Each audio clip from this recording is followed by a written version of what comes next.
क्या तुम मुझे जानते हो?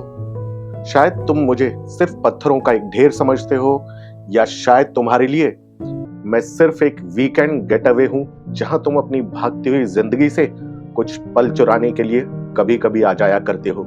लेकिन मेरा वजूद तुम्हारी सोच से कहीं ज्यादा पुराना है। जब हिमालय का जन्म भी नहीं हुआ था तब मैं आसमान छू रहा था। मैंने डायनासोरों को आते और जाते देखा। मैंने नवाबों, सुल्तानों और राजाओं को बनते और बिगड़ते देखा। मैंने सभ्यताओं को भी मिटते देखा। मैं भारत की सबसे पुरानी नींव हूं। मैं वो दीवार हूं जो रेगिस्तान की जलती हुई रेत को तुम्हारे घर में घुसने से रोक लेती है। मैं वो रक्षक हूं जिसने सदियों से दिल्ली, हरियाणा और मध्य भारत की छाती पर ढाल बनकर न जाने कितने वार सहे। हाँ, मैं अरावली हूं। मेरी कहानी आज की नहीं, 2 अरब साल पुरानी है। एक वक्त था जब मेरी चोटियां माउंट एवरेस्ट से भी ऊंची हुआ करती थी, बर्फ से ढकी आसमान को चुनौती देती। लेकिन समय की मार और करोड़ों सालों की धूप, बारिश और हवाओं ने मुझे झकझोर दिया। आज मैं एक अवशिष्ट पर्वत हूं। मैंने खुद को मिटाकर भारत मां की जमीन को सींचा है। जरा भारत के इस नक्शे को गौर से देखो। पश्चिम में देखो, वो पीला तपता हुआ रेगिस्तान। वो रेगिस्तान भूखा है, वो आगे बढ़ना चाहता है। वो अपनी रेत के साथ जयपुर, गुड़गांव, दिल्ली और गंगा के मैदानों को निगल जाना चाहता है। लेकिन उसके और तुम्हारे बीच आज कौन खड़ा है? सिर्फ मैं, और मैं खड़ा हूं।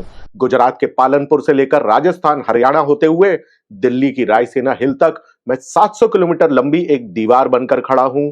हवाएं चलती हैं, आंधियां शोर मचाती हैं, रेत के बवंडर भी पूर्व की तरफ बढ़ना चाहते हैं, लेकिन मैं उन्हें अपनी छाती पर रोक लेता हूं।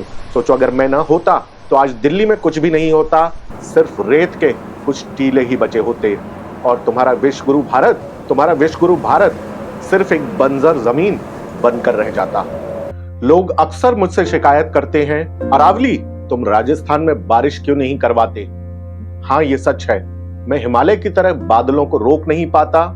मैं मानसून की अरब सागर शाखा को साथ लेकर चलता हूं। मैं उन्हें रोकता नहीं बल्कि रास्ता दिखाता हूं। मैं उन हवाओं को, उन बादलों को तेजी से उत्तर भारत और हिमालय की तरफ भेज देता हूं, ताकि पंजाब, हरियाणा, शिमला से लेकर मध्य प्रदेश तक में बारिश हो सके। मैं एक गाइड हूं, रुकावट नहीं।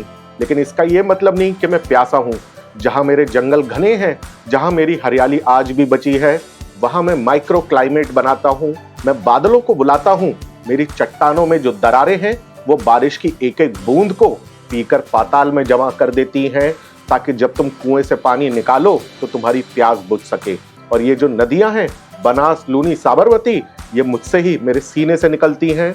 या मेरा ही खून है जो सिर्फ और सिर्फ तुम्हें जीवन देने के लिए आज भी बह रही हैं।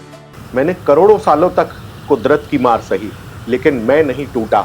लेकिन पिछले 50 सालों में इंसान ने मुझे झकझोर दिया, या शायद तोड़ ही दिया। तुमने मेरे शरीर को नोच डाला अपने घरों में मार्बल लगाने के लिए, कंक्रीट के जंगल खड़े करने के लिए। तुमने मेरा सीना छलनी कर दिया।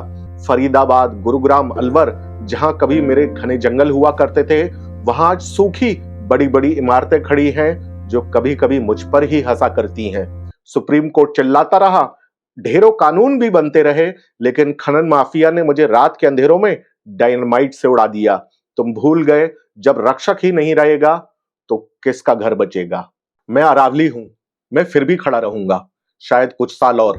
लेकिन याद रखना, जिस दिन मेरी आखिरी चट्टान गिर गई, उस दिन वह सूखा थार का रेगिस्तान तुम्हारे घरों पर दस्तक देगा।